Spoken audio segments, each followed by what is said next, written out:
What's up, folks? My name is Rasan Bahati, born and raised in Compton, California, where at the young age of 11 years old, I found the sport of track cycling.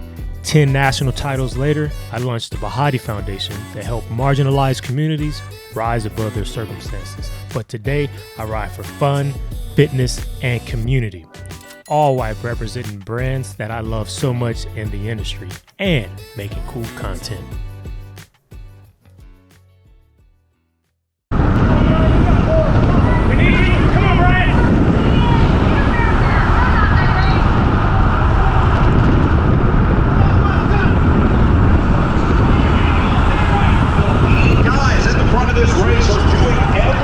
So bringing you straight into the action, this is day one, Blue Dome, Tulsa Tough, 40 plus, 1-2, really good strong field here. Very hot day, this is 3 to go. The team has been riding pretty well. I started off in the very, very back.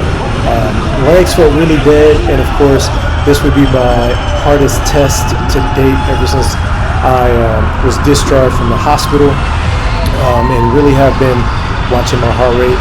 And a small attack had just come back from Monster Media, and then another attack had just gone, which in our team meeting we talked about not panicking when one rider goes off the front.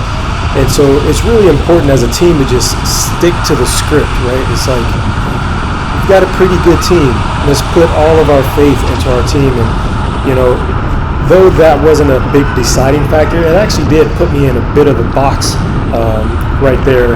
It was not a box. I shouldn't say a box. It elevated my heart rate to a point where it didn't need to go, because we still have 4 guys. We had actually started riding with about 6 to go, which was a bit too early, but we took control, and it allowed myself and Marco, our other sprinter on the team, to relax and chill. And so I just picked my time right here. I'm telling Marco, hey, let me in. Steven Salazar is on the front.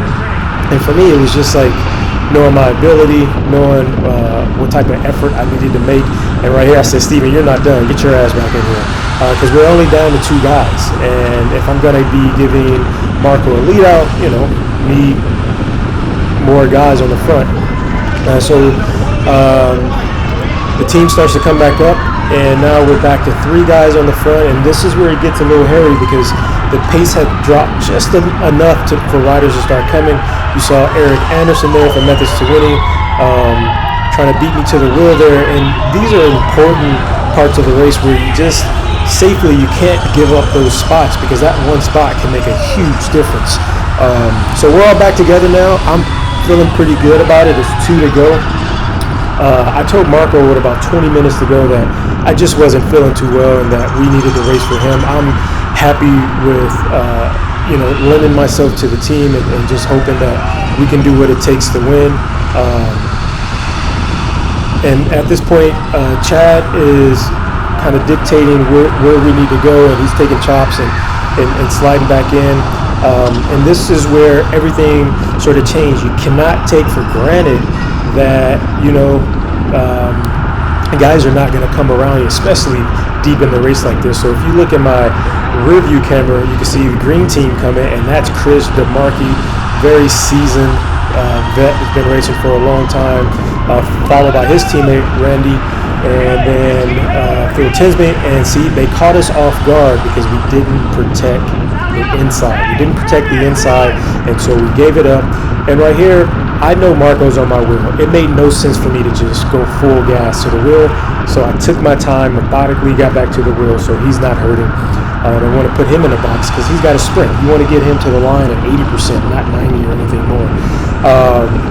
And so Chad actually slid in between Monster Media, and I was hoping that he just relaxed and stayed with us, because if he's in front of me now, after, maybe turn 2, we could take over as a team versus me having to pick some time. So once again, I'm not sure what the game plan for Monster Media was right here, but if they had another guy to keep the gas going, I think it would have helped all of us. But what happened, it's set up right here, and I think that's Randall on the front.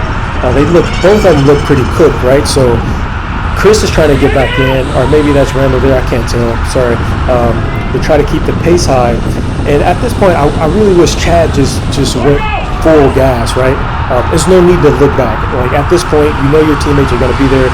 So I was okay with having a few guys swarm me right here and get in front of me, because all that did was allow me to use them as a lead out. So I'm fifth wheel, Marco's sixth, and now I start making my move to set myself up to take Marco to the finish. So that was one spot, super easy, didn't use a lot of energy.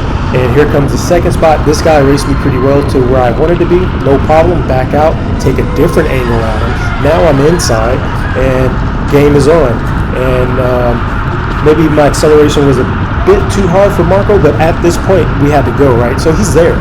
Things are looking good. I check around my elbow to see if anybody's coming. No one's coming. I'm full gas. He gives me a little bit of a gap to take a run at me. And if you pay attention to the rear view, he actually skips a wheel right here, right there. And it was just enough to throw him off. And Emil came inside almost at this perfect time to take the W. But Marco held on for second. All in all, the team rode great. It's our first time racing together as a full team. And tomorrow we try again. So beautiful day. It was fucking hot, but it was a great day and we were all safe. So we'll try again. Update you later. Thanks for watching, and remember to subscribe.